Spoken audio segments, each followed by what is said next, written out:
तो चलिए इसी सीरीज में हम जो है अब अगला विधानसभा का बारी आ गया है, माझी विधानसभा।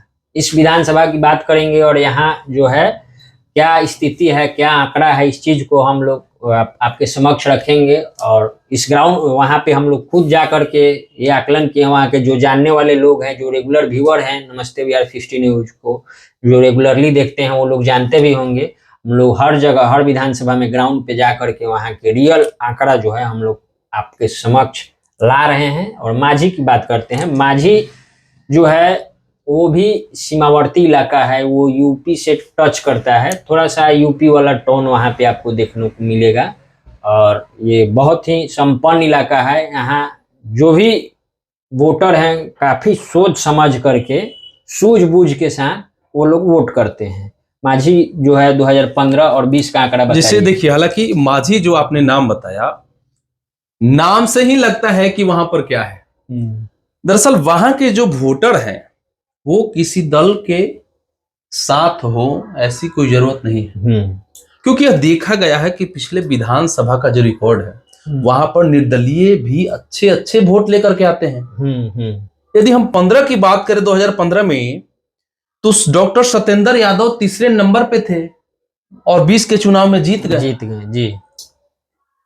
यदि हम बात करें निर्दलीय, जो कि 2015 में सेकंड स्थान पर थे और जिनको 2020 में टिकट नहीं मिला, तो वहां का उलटफेर क्या है यह कह पाना, बता पाना बहुत ही मुश्किल है। हाँ, लड़ाई इस बार क्या है। 2015 की यदि हम बात करें तो केशव सिंह लोजपा से लड़े हुए थे, जिनको 20,000 समथिंग के आसपास में वोट आया था। और वहीं विजय शंकर दुबे थे, उनको 29,500 समथिंग के आसपास में वोट आया था। हालांकि यह वोट कोई ज्यादा बड़ा आंकड़ा नहीं है, इससे थोड़ी सी ही यदि हम कम जाएं तो 20 से 19, 15, 12 ऐसे जो निर्दलीय कैंडिडेट थे उन्होंने वोट लाया। यदि हम फिर 20 पर चले आते हैं तो डॉक्टर सत्येंद्र यादव का, जो कि सीपीआईएम के कैंडिडेट रहे, उनको 59,300 समथिंग के आसपास में वोट आया और उन्होंने जीता। उनके सामने थे राणा प्रताप सिंह, जो कि अच्छे वोट लाए थे, 33,900 समथिंग के आसपास में वोट था।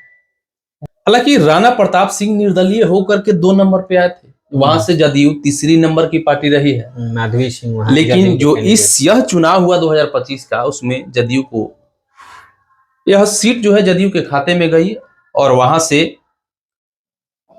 रणधीर सिंह कैंडिडेट है इस बार। सामने उनके है राजद से फिर जीते हुए कैंडिडेट, माफ कीजिएगा, सीपीआईएम के जीते हुए कैंडिडेट डॉक्टर सत्येंद्र यादव। मुकाबला है, ऐसा नहीं कहा जा सकता है, क्योंकि यह वहां के जो वोटर हैं, हमने पहले भी बताया कि वहां के जो वोटर है वह बहुत ही सोच समझ के वोट करते हैं। निर्दलीय भी जीत सकते हैं।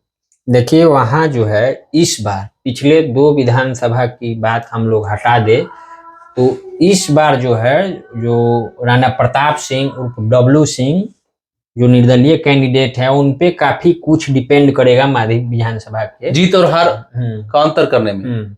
काफी कुछ, चूंकि वो जो है लगातार पिछले 10 साल से देखे माझी के हर एक गली में वो घूमे हुए हैं। माझी के हर विधानसभा में लड़ते आ रहे हैं।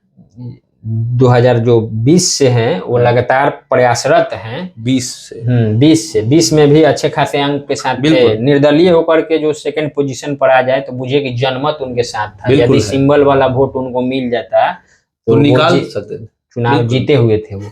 तो वो लगातार जो है 15 से ही माझी के हर एक गली में घूम करके वहाँ की समस्याओं को अच्छे तरीके से जानते हैं। वहाँ के एक एक लोगों से वो door to door, by face by name जानते हैं। इस वजह से जो है उनपे काफी कुछ डिपेंड करेगा। चूंकि रणधीर सिंह का तैयारी उस तरीके से नहीं था, उस क्षेत्र के लिए नहीं था जैसा कि वहाँ के वो डब्लू सिंह जो तैयारी कर रहे थे। तो इस बार जो है वहाँ पे रणधीर सिंह की स्थिति मजबूत है वो, लेकिन डिपेंड करेगा कि डब्लू सिंह कितना वोट ला पाते हैं, इस पे काफी कुछ डिपेंड करेगा। चूंकि 2020 में माझी से जो जदयू के उम्मीदवार थी वो तीसरे नंबर पे चली गई। बिल्कुल। तो इस बार क्या होगा ये काफी कुछ निर्भर करता है राणा प्रताप सिंह उर्फ डब्लू सिंह, जो बहुत अच्छे सुलझे हुए व्यक्ति हैं, यंग है और उनका भविष्य भी दिख रहा है राजनीति में।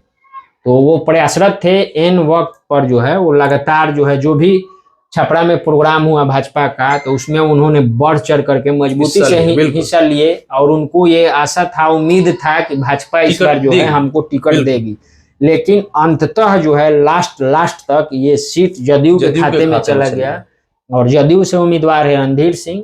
हालांकि उनके लिए ये क्षेत्र जो है बिल्कुल नया जैसा है, लेकिन अब देखना होगा कि कितना कुछ वो साध पाए हैं, वहाँ के समस्याओं से कितना वो रिलेट कर पाए हैं और कितना लोगों का विश्वास वो जीत पाते हैं। देखिए यही कहा जा रहा है कि रणधीर सिंह ठीक है, उनका क्षेत्र नया है, लेकिन जदयू जो 3 नंबर पर रही है, जदयू का वोट आप जानते होंगे कि जदयू का वोट ज्यादा इधर उधर होने का चीज नहीं है। उनका भी एक जो महिला है खास करके उनका कोर वोटर है, जैसे आरजेडी के है, जैसे भाजपा के हैं, जदयू का भी कुछ अपना कोर वोटर है, कम से कम वो तो उनके साथ है ही। और वो अपने बल पर जो है कितना वोट बढ़ा लेते हैं वो रणधीर सिंह पर ये करेगा। इनका तो वोट बढ़ेगा ही, क्योंकि कैंडिडेट अच्छे हैं और नीतीश कुमार के जो भी वोटर हैं उनको तो वोट करेंगे ही।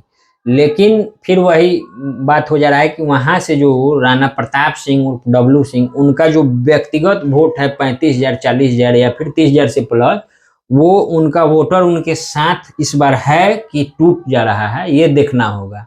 क्योंकि उनका अपना व्यक्तिगत छवि पे जो कैंडिडेट 33,000 34,000 वोट लाते हैं, वो उन वोटरों में से कितना तोड़ पाते हैं रणधीर सिंह, ये देखना होगा। ये जो है आगे चल करके निर्णय में फिर निर्णायक साबित होगा यही वोट। देखा जा रहा है जन सुराज के प्रत्याशी वाईवी गिरी थे और वह एक अच्छे बड़े वकील हैं। उनका जो प्रयास था ऐसा लग रहा था कि वह एक अच्छे खासे वोट ला सकते हैं। कारण भी है जातीय समीकरण। क्या वहां पे जो है उनके जाति के लोग हैं, लेकिन फिर बात वही आ जाता है कि बिहार में जो है जाति विशेष पे वोट नहीं पड़ता है, यहाँ पार्टी विशेष देखा जाता है, उसके बाद जो है जाति देखा जाता है। उनके जो उस समाज से आते हैं उस समाज का वोटर ऑलरेडी पहले से भाजपा को जदयू को वोट करती है, तो वो लोग वहीं वोट करेंगे। अब देखना होगा कि उस क्षेत्र में उन पे जो है उनके समाज के लोग कितना विश्वास कर पाते हैं। बात बाकी की वहाँ लड़ाई उनसे है ही नहीं,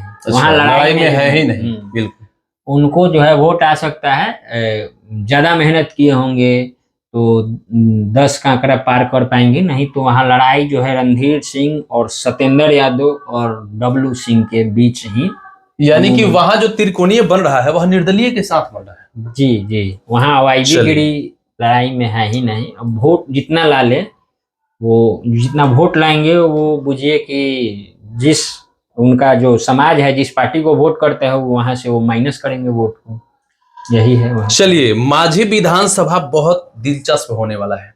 हो सकता है कि निर्दलीय आपको विधायक माझी से मिल जाए। स्थिति कमजोर नहीं कहा जा सकता है, लेकिन जदयू फिलहाल मजबूत स्थिति में है और जीते हुए कैंडिडेट भी हैं, उनको भी कमजोर नहीं कहा जा सकता है। बाकी 14 तारीख को परिणाम आएगा, आप सबों के बीच पूरी जानकारी मिल जाएगी कि वहां से विजेता कौन हुए। खैर, इस वीडियो को आप शेयर करें ताकि और भी लोगों को जानकारी मिल पाए। फिर हम अगले विधानसभा पर चर्चा करेंगे।